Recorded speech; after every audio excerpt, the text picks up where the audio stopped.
Chers téléspectateurs de radio et télévision Romanara, bienvenue sur ce plateau où nous recevrons M. Aziz Mohamed Saleh, ministre des Infrastructures, du Développement et de l'Entretien routier. Monsieur le ministre, merci de répondre à notre sollicitation en venant sur ce plateau pour répondre à nos questions. Merci beaucoup pour l'invitation. Merci, Monsieur le ministre. Alors, vous sortez d'une réunion avec le président de la République. Oui. Le chef de l'État a instauré cette rencontre, cette réunion, dit-on, pour faire l'évaluation de l'état de mise en œuvre de ses engagements vis-à-vis des Tchadiens. De quoi vous avez parlé exactement avec le chef de l'État? Merci et mes salutations à tous les téléspectateurs de Manara TV. C'est un plaisir toujours d'être parmi vous ici. Parfait. Nous avons eu effectivement une importante ce matin avec le maréchal du Tchad, et ce n'est pas la première. Il l'a déjà fait avec dans le secteur énergétique, le secteur des... Et donc c'était grand oral, si je peux m'exprimer ainsi. Donc 1h30 durant, nous avons décortiqué toutes les planifications qui sont en cours, les difficultés auxquelles font face le ministère, et surtout au-delà de ça, quelles sont les perspectives pour la mise en œuvre de son programme politique et les 12 chantiers, dont le chantier numéro 8, qui est exclusivement réservé aux infrastructures. Comment est-ce que cela va être?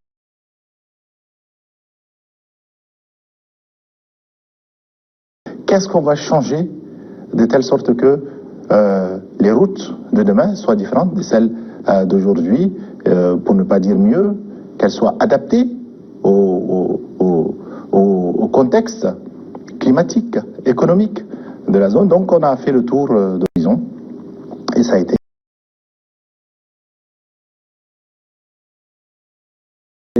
L'état de nos infrastructures et selon l'état des lieux que vous avez fait au président de la République, comment se présentent les perspectives? Avant de venir aux perspectives, j'aimerais d'abord peut-être rapidement faire un point sur la situation à date. Nous sortons d'une rude période de saison des pluies et qui a été très longue, très abondante. Et nous ne sommes pas les seuls, beaucoup de pays en ont souffert. Mais nos routes en ont beaucoup effectué.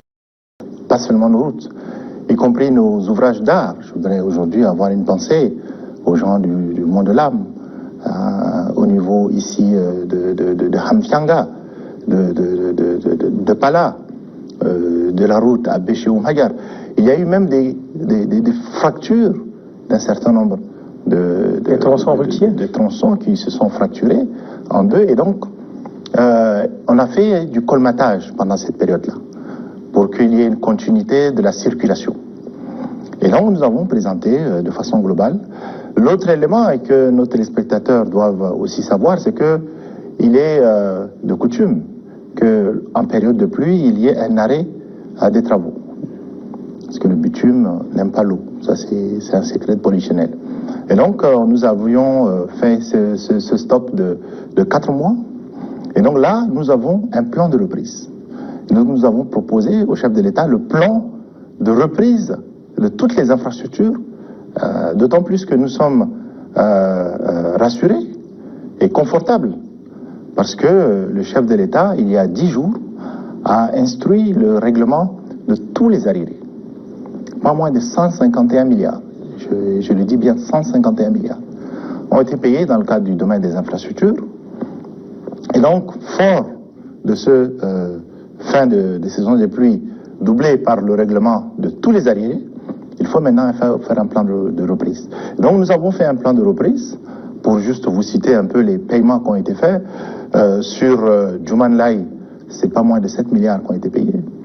Sur Pala, l'Éré, c'est 9 milliards, pour commencer, parce qu'il y a eu l'avance démarrage, mais qui n'était pas suffisante, donc les 9 milliards ont été payés. C'est important que nos concitoyens le sachent, parce que ces entreprises sont sur place.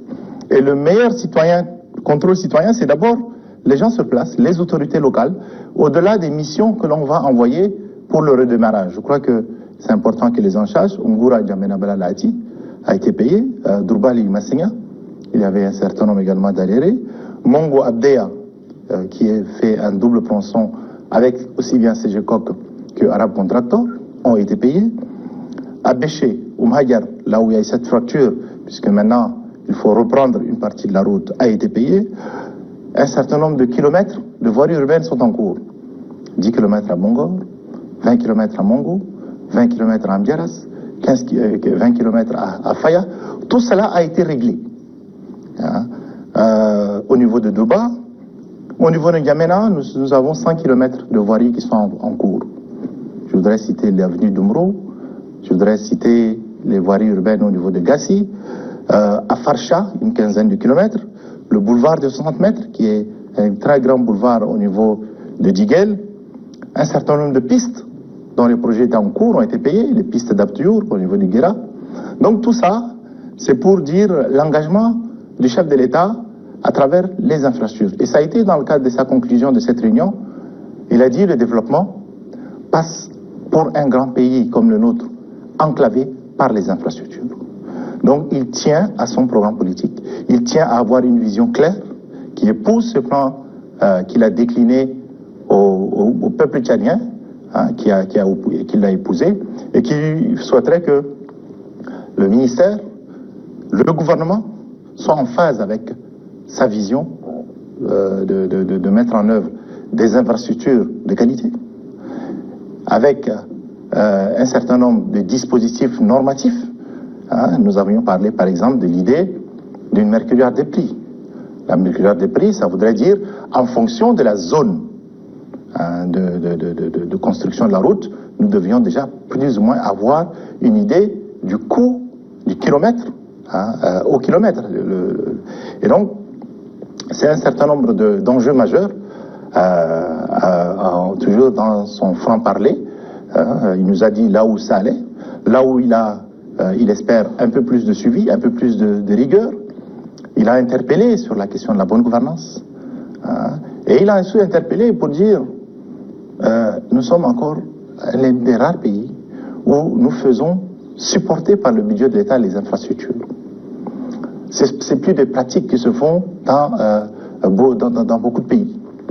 Et donc, l'instruction, c'est de dire il faut accélérer les études. Vous savez, quand vous n'avez pas d'études, vous ne pouvez pas pouvoir avancer sur un certain nombre de projets. Donc, nous avons fait un tour de table vraiment complet, 1h30 durant, de tous les projets, toutes les perspectives, et il nous a donné un certain nombre d'orientations pour pouvoir mieux agir, et a promis qu'on se revoit très rapidement. Monsieur le ministre, nous reviendrons sur les qualités, l'aspect des qualités des infrastructures des ouvrages. Êtes-vous sûr de disposer de suffisamment de ressources pour pouvoir engager à la fois tous ces chantiers dont vous venez d'évoquer? Non, je ne suis pas sûr. Je ne suis pas sûr, mais c'est ça l'objet de la vision. Vous savez, le budget est prévisionnel. Et comme je le disais tantôt, les ressources, il faut aller les chercher. Et il faut aller les chercher, ça veut dire qu'il faut avoir des projets bancables. Et pour ça que nous avons en prévision en février, le 24 précisément février, un grand forum international sur les infrastructures. Nous le co-organisons avec le Népal, le gouvernement tchadien et le Népal, sous le patronage du maréchal du Tchad. Donc, tout ça c'est pour dire qu'on n'en a pas assez. Alors, de grands projets, on va les mettre sur la table pour demander à nos partenaires traditionnels et non traditionnels de financer cela. Je crois que la pratique systématique de prendre sur le budget de l'État les infrastructures a vécu. Elle a vécu. Il faut que maintenant nous puissions nous organiser pour avoir les études, parce que c'est d'abord les études. Le deuxième axe, c'est quoi? Lorsque nous faisons des routes, il y a la route qui finance la route. C'est connu. Vous pouvez regarder l'Afrique de l'Ouest. Donc en fait, il faut faire des projets en BOT, Build, Operate, Transfer. L'entreprise, vous savez, la zone ici qui va vers la Sourcie Nord, c'est des milliers de véhicules par mois. C'est des milliers. La zone qui va au sud jusqu'à Mondou, c'est le seul corridor où presque 70 à 80% de tout ce qui vient de l'étranger passe par là. Donc ce sont des routes viables. Et quand il y a une route qui est viable, ben, il faut la donner en concession. Et donc le plan de concession, c'est tout un dispositif juridique à mettre en place. C'est des montages financiers, c'est des assurances pour les investisseurs, en termes aussi bien de sécurité de l'investissement. Et donc c'est tout un plan. Ça demande du temps, mais c'est d'abord la vision, et c'est cette vision qui est épousée par le maréchal du Tchad. Vous le dites bien, ça demande du temps. En un quinquennat qui est de 5 ans, est-ce que vous pourriez, ne serait-ce que faire la moitié de ce que les prévisions... on a bon espoir. On a bon espoir. Je crois que pour toute action, il faut une bonne planification. C'est, je pense, l'enjeu majeur. Et la planification, c'est effectivement faire avec ses moyens, mais c'est aussi mettre le surplus à la recherche de financement. Donc, l'engagement du chef de l'État sur le chantier 8, c'est de construire 7000 km de route. Donc, nous avons décliné au président les 7000 km de route. Il faut juste savoir que sur les 2 ans, nous avons actuellement 1003 km qui sont en cours actuellement sur tous nos territoires, en 2 ans. Et la construction de la route ne veut pas dire 100% de route bitumée, bien évidemment. À N'Djamena, vous le voyez, l'avenue au niveau de Santana, du 10 octobre, l'avenue Charles de Gaulle, sur la continuité à partir de la Grande Mosquée, l'avenue Niméry, ici, elles sont tellement dégradées qu'il faut les réhabiliter. C'est-à-dire qu'il faut reprendre partiellement cette route. Lorsqu'il y a une reprise partielle de la route, c'est aussi la construction de la route. Et au-delà de ça, il y a les routes en terre. Les routes en terre ont un enjeu important. Nous en avons près de 40 000. Chaque jour, des millions de Tchadiens passent par ces routes. Des camions sortent l'oignon, sortent les pommes de terre pour essayer de les amener dans les commerces. Donc, l'enjeu, c'est aussi de pouvoir ne pas avoir une vision uniquement de tout bitume. Je veux parler de l'extrême nord du pays. Dans la zone du Tibesti, vous avez certaines routes qui, en réalité, quand on roule dessus, c'est presque déjà du goudron. Et Donc, il faut juste aménager certaines routes sans forcément aller jusqu'au bitume. Le tout bitume n'est pas une stratégie. Donc, c'est la raison pour laquelle on a bon espoir sur les 5 ans de décliner cette vision du chantier 8 pour permettre que les 7000 km puissent être atteints au mieux, pouvoir les dépasser. Que répondez-vous aux Tchadiens qui estiment être désabusés, d'avoir vu plusieurs poses de première pierre sur les mêmes axes, non réalisés jusqu'aujourd'hui? Est-ce que ce ne sont pas des promesses de campagne? Avez-vous les coups de franche pour pouvoir, ne serait-ce qu'engager ces chantiers qui ont été, dont il y a eu plusieurs poses de première pierre? Je voudrais vous reprendre sur cette question.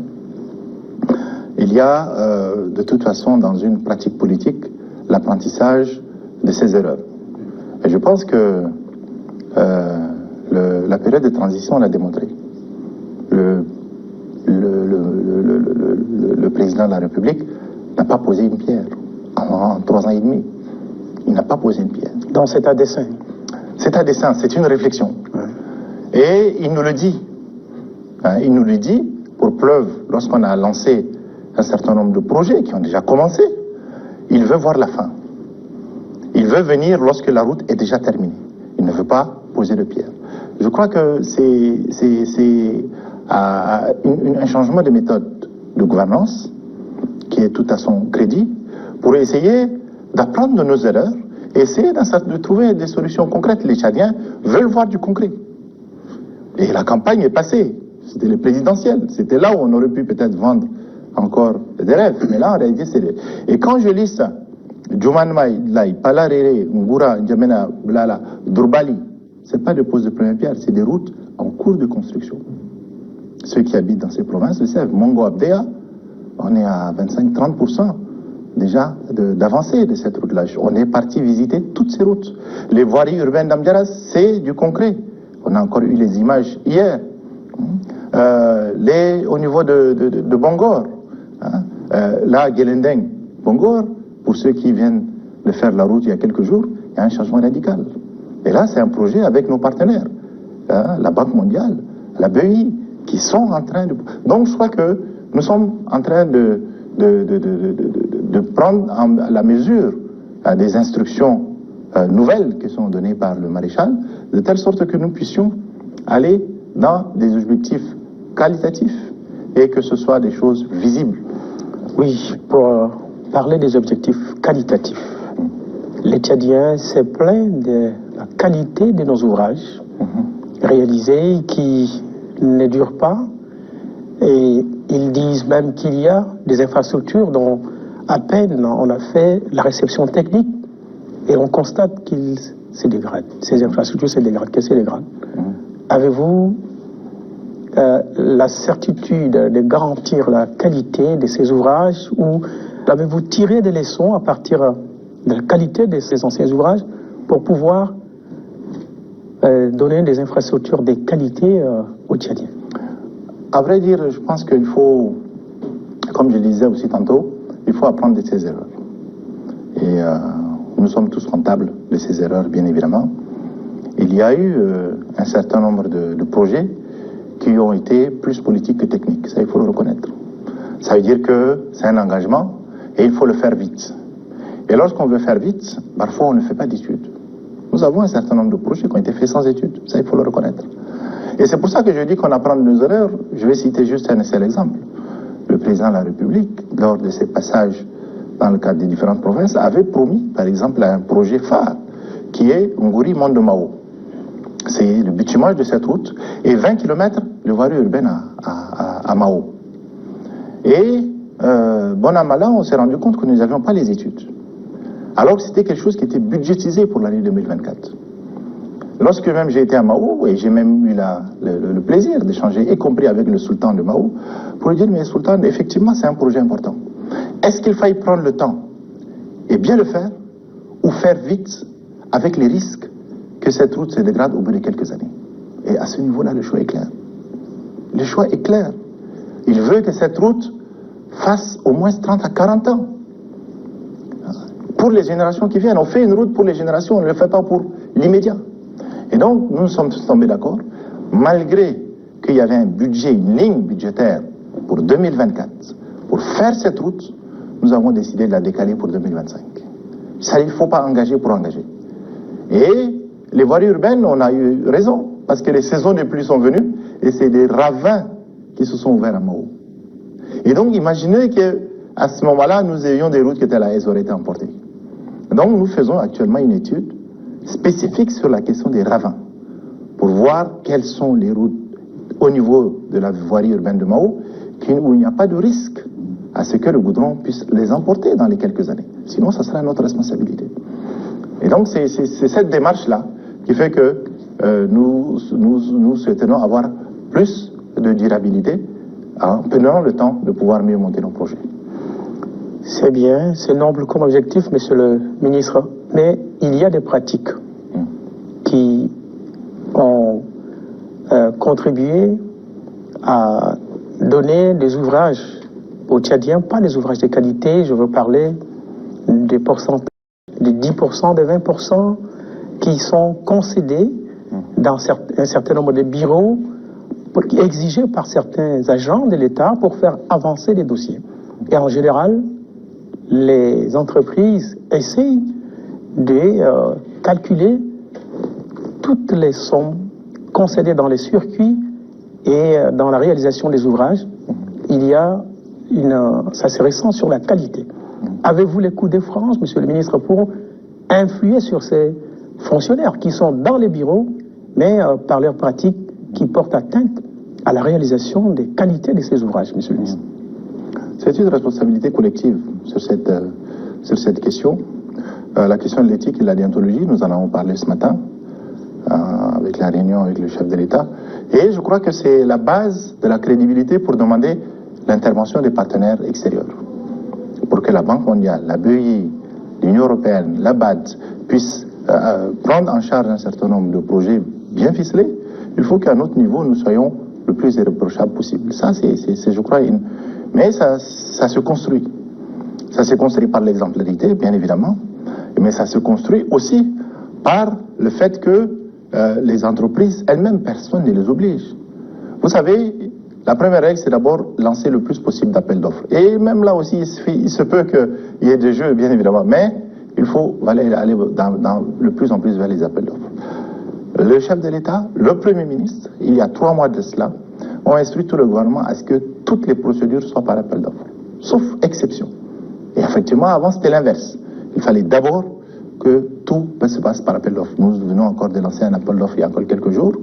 Donc, c'est le processus ouvert qui fera en sorte que les entreprises vont plus jouer la concurrence. Il y aura moins de surfacturation et il y aura moins de risques de corruption. Je crois que ça, c'est un enjeu majeur. Et c'est ce qui est prévu pour l'exécution du budget 2025. Dans tous les pays du monde, bien évidemment, il y a des pratiques qui sont malsaines. Mais je crois qu'on doit travailler ensemble avec les services d'inspection, de contrôle. Mais c'est d'abord une question, je pense, d'état d'esprit. Est-ce que j'ai l'intérêt supérieur qui dépasse mon intérêt personnel? Si cette question-là, chaque cadre, chaque Tchadien se la pose dans le cadre de l'exercice de ses fonctions, je pense qu'on peut aller plus loin, pas seulement au niveau du ministère des Infrastructures, y compris dans les actions de tous les jours, de rue, les actions de commerce. Vous savez, les surfacturations se font, même y compris de ce qu'on produit à l'intérieur. Notre oignon qui vient juste que ce soit d'Abéché, il y a tellement d'intermédiations qu'au final, il coûte plus cher que celui qui est enfin ici. La viande construite par les Tchadiens est vendue moins cher parfois au coût serré qu'ici. Donc je pense qu'il y a des questions profondes sur lesquelles il faut se poser pour vraiment qu'il y ait une meilleure conscientisation de la question de l'intérêt général, de l'intérêt national, et qui pourra, à mon avis, être propagée dans le système éducatif en premier lieu pour permettre d'avoir une nouvelle génération plus consciente. Pour un cas pratique, le pont en construction, ça fait des années. Des délais de livraison ont été donnés par, je pense, même 3 premiers ministres. Mais jusqu'aujourd'hui, les travaux ne sont pas... Le pont n'est pas achevé. Et même le tracé, ça semble-t-il que ça pose problème. Alors, le pont, effectivement, il y a eu plusieurs premiers ministres qui sont passés. Et moi, je pense qu'il faut savoir dire lorsque on n'a pas réussi à bien ficeler initialement déjà le projet. Je crois que ça, c'est la première des choses. La deuxième des choses, il y a eu un problème de paiement qui a un peu retardé. Parce que, vous savez, quand la transition était venue, le pont était déjà là. Et les premières années de la transition, c'est d'abord les aspects politiques, les aspects sécuritaires et les aspects de dialogue. Sur les 2 premières années, il n'y a pas eu de projet d'infrastructure nouveau ou lancé. Il n'y en avait pas eu. Ça n'a repris qu'en 2023. Et donc, il a fallu le temps de cette maturation. Et depuis 2023, le projet a repris. Juste aussi pour vous informer, le Premier ministre, lorsqu'il est parti il y a quelques semaines, visiter, il a instruit le ministère des Finances de payer les 900 millions qui restent pour pouvoir libérer les lamprises. Lamprises, c'est les maisons qui sont là. Et donc, les 900 millions ont été payés. Et tout le monde a déjà payé. Et donc, la bretelle de 2 km va se faire. Elle a même déjà commencé. C'est une avancée majeure parce que ça bloquait déjà ça, le projet. Il y avait aussi le bureau d'études qui n'avait pas été payé. Là, sur les paiements qui ont été faits, le pont en fait partie. Et nous avons une échéance de novembre 2025 pour livrer le pont. Donc, une fois de plus, je profite vraiment de votre caméra pour vraiment aussi interpeller l'entreprise, le bureau de contrôle sur ces délais. Parce que malheureusement, lorsque il y a plus de temps, plus aussi l'entreprise se fait également un certain nombre d'intérêts. Je pense qu'à ce niveau-là, c'est à nous de pouvoir aussi un petit peu arrêter cela. Et j'en appelle à ce que réellement cette échéance de fin 2025 soit remplie pour que nous puissions finir ce pont. Puisque, je voudrais aussi le dire, nous avons ce forum le 24 février. Et dans ce forum, nous voulions proposer un certain nombre de projets phares qui vont être des projets de gestion en BOT. Ce pont en fait partie. Le pont de Yagua, qui va être inauguré en janvier par le Premier ministre, en fait partie. Puisque c'est un pont qui relie Bongor et Yagua, qui est terminé, et il en fait partie. Un certain nombre de routes également en feront partie. Donc si on veut faire gérer nos infrastructures par des entreprises qui peuvent également faire l'entretien de cela, il faut qu'on se discipline. Donc il y a un engagement très fort et très ferme pour que ce pont-là puisse se terminer, parce qu'effectivement ça a trop duré. Est-ce que les chefs du gouvernement qui se déplacent par exemple sur le pont sont-ils obligés de donner un délai à la population qui manifeste vraiment beaucoup d'attentes en termes de solutions à nos embouteillages?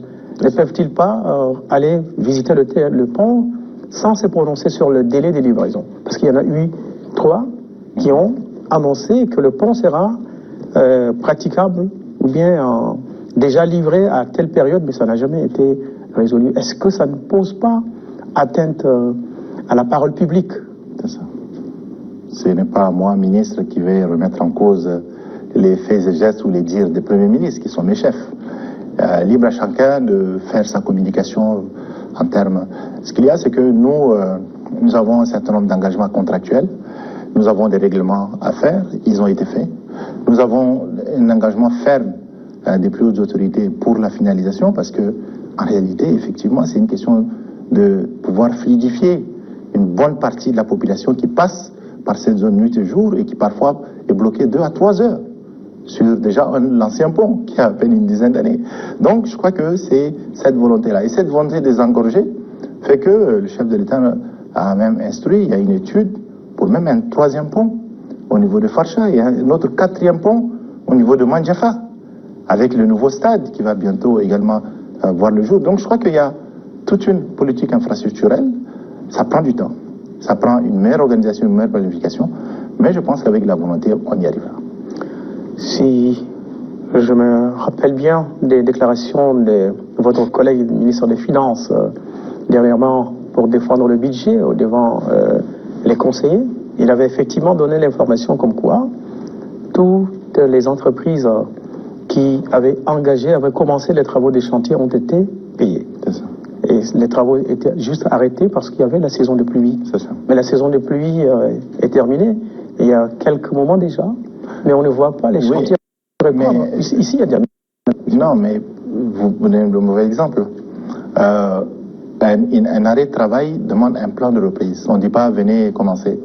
Donc il y a un travail technique pour faire l'évaluation des dégâts. Et puis il y a une autre chose. Djouman là, il a été payé. Mais aujourd'hui, la zone est encore sous l'eau.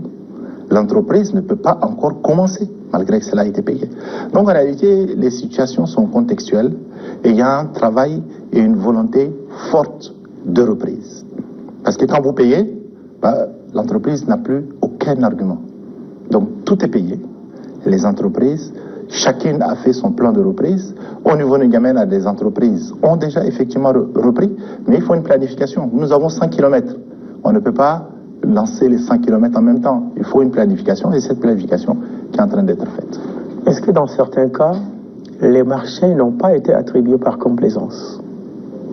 Certaines entreprises ont vraiment les qualités requises, les qualités techniques, je voudrais dire, pour exécuter un certain nombre d'ouvrages. Bon, moi je pense qu'il faut pas... Je pas... parle de certains chantiers qui sont aux arrêts. C'est ça. Oui. Non, moi je pense que il ne faut pas jeter l'anathème à certaines entreprises. Une entreprise, lorsqu'elle soumissionne, elle a du matériel, elle a des ingénieurs, elle a un cahier des charges. Il se peut que dans l'évolution de ces activités, elle puisse avoir des difficultés conjoncturelles. Mais en soi, sur la base initiale des marchés, elle le respecte. Sinon, on ne va pas donner à une boulangerie de faire une route. Il n'y a pas un exemple que quiconque puisse démontrer dans les entreprises qui sont en train de travailler, qui sont attributaires de marché à ce niveau-là. L'autre question qu'il faille peut-être se lever, et en tant que maître d'ouvrage, nous la vivons, c'est a-t-on les capacités au niveau de la main-d'œuvre, au niveau également du capital humain? Parce que là, aujourd'hui, quand vous le vivez, il y a le changement climatique qui fait que les routes doivent être faites différemment. Les analyses, les études doivent être aussi mieux anticipées par rapport au risque du changement climatique. Donc tout cela, il se peut qu'effectivement nous fassions recours à un certain nombre d'expertises internationales pour pouvoir nous accompagner sur cela. Et je le vois dans le cadre des bureaux de contrôle. Tout marché a un bureau de contrôle. Ça veut dire que lorsqu'il y a une défaillance sur l'exécution, le premier responsable, c'est d'abord le bureau de contrôle. Parce que vous êtes là comme un mécanisme d'alerte. Et vous êtes payé pour cela. Pour ne pas qu'il y ait vraiment des défections, ou des actes, que la route soit défectueuse trop tôt, selon le cahier des charges. Et c'est pour ça que vous parliez tantôt, c'était l'une des premières questions, est-ce qu'il n'y a pas une responsabilité? Oui. Et il y a d'abord la responsabilité du bureau de contrôle qui a été payé pour ça. Et c'est pour ça que nous avions proposé que nous ayons une liste noire une liste noire d'un certain nombre d'entreprises et de bureaux de contrôle qui ont failli et qui, à l'état actuel, ne peuvent pas être soumissionnaires et être... Voilà. Donc ça, nous allons le faire, nous allons transmettre aux plus hautes autorités pour dire que voici, par A plus B, nous l'avons testé une fois, nous l'avons testé 2 fois, il y a eu trop de défaillances, on fait les mécanismes de poursuite, tout ce que veut, mais en attendant, les mesures conservatoires, c'est qu'on ne donne pas de nouvelles attributions à ces entreprises. Mes équipes sont en train de travailler sur ce mécanisme-là. Monsieur le ministre, pour ce qui concerne les routes, la moyenne en termes de durée, on peut estimer à combien d'années, par exemple, une route qui est bien faite pour ce qui concerne le Tchad? Bon, je ne suis pas ingénieur, je ne suis pas loin s'en faut. C'est pour ça que la route est différente en fonction de la zone en réalité. Je vais juste vous citer un exemple. La route transsaharienne qui quitte N'Djamena ici jusqu'à Ngouri, jusqu'à Bol, jusqu'à Lua, jusqu'à la frontière. C'est une route qui est financée par les partenaires, à presque 100%. La BID, la BAD, la Banque mondiale sont tous positionnés sur cette route. Mais sur toutes ces routes, j'ai été surpris de voir que sur une partie de la route, il y a carrément le sable qui est venu. Je me dis, il y a un guichouros. Où est-ce qu'on aura pêché pour que cette route-là soit ensablée? Pire, nous avons un certain nombre de routes qui ont commencé, et au bout de 20 km, l'entreprise a dû arrêter parce qu'il y a eu des fissurations. La route a commencé à se fissurer. Un projet international financé par des banques internationales, ce n'est même pas l'État. Donc je crois que le préalable toujours, c'est prévenir. Et prévenir, c'est les études de sol, c'est pouvoir savoir pour chaque zone quelles sont les difficultés. C'est pour ça que là, on a dans notre tronçon qui est en train d'être financé, et nous montons le maximum pour que les études soient le mieux faites, pour ne pas refaire les mêmes erreurs. Oui, une dernière question, monsieur le ministre. On constate aussi que les transporteurs dégradent également les routes en ne respectant pas, par exemple, les charges et les normes. Et il y a même des mesures qui ont été prises ces dernières années, c'est pas il y a quelques semaines. Mais l'on constate que ce n'est pas tout à fait respecté en termes de tonnage. Que faut-il faire? Quelles sont les mesures que vous pourriez, de façon en synergie avec votre collègue, par exemple, de transport, oui, pour pouvoir arrêter ce phénomène afin que nos routes puissent vraiment durer? C'est ça. C'est une activité qui effectivement engage tout le monde. Le ministère des Transports est en charge du contrôle des points de bascule. Mais au-delà de ça, je crois qu'il y a juste un constat simple à faire. J'ai reçu plusieurs fois le syndicat des transporteurs. Un fait très simple, ils disent le même camion qui quitte Douala, qui fait à peu près plus de 1500 km pour entrer notre territoire, fait des contrôles sur toute la route. Et il est en règle, et il vient ici. Comment se fait-il qu'à partir de chez nous, il y a des surcharges?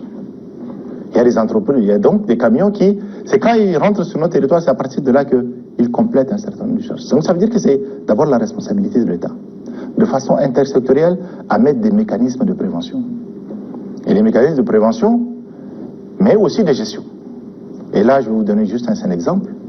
C'est le corridor qui va de N'Djamena à Bongor, de Guérending Bongor, jusqu'à Mondou. C'est 570 km. Et sur ce tronçon, nous avons proposé, et c'est déjà en exécution, un nouveau type de gestion de la route. Donc c'est un mécanisme qui s'appelle mécanisme qui est basé sur les obligations de résultat. L'entreprise, c'est je crois qui a gagné le marché, va gérer pendant 10 ans. Cette route va l'entretenir. Mais comme on sait que l'entretien, c'est d'abord les camions, on lui a donné même la gestion des stations de pesage sur tout le tronçon. Parce que nous, l'État, malheureusement, il y a eu trop de défaillances de nos équipes sur le terrain, de nos équipes de contrôle routier. Alors, on tente cette voie-là aussi. Donc, on espère que ça va marcher. Si ça marche, c'est un mécanisme qu'on va essayer de mettre sur les autres tronçons aussi, de telle sorte que l'entreprise elle-même construit, gère et entretient la route sur une dizaine d'années. Elle a des obligations de résultat. Donc, s'il y a des défaillances, c'est elle qui assume les responsabilités. Donc on espère que ça va changer la donne. Monsieur le ministre, merci d'avoir répondu à nos questions et je suis certain que beaucoup de Tchadiens ont trouvé des réponses à leurs préoccupations sur tout ce qui concerne les infrastructures au Tchad. Merci d'être venu sur ce plateau. Merci beaucoup. Chers téléspectateurs, c'est ainsi que s'achève notre entretien avec M. Aziz Mohamed Saleh, ministre des Infrastructures, du Désenclavement et de l'Entretien routier. Au revoir.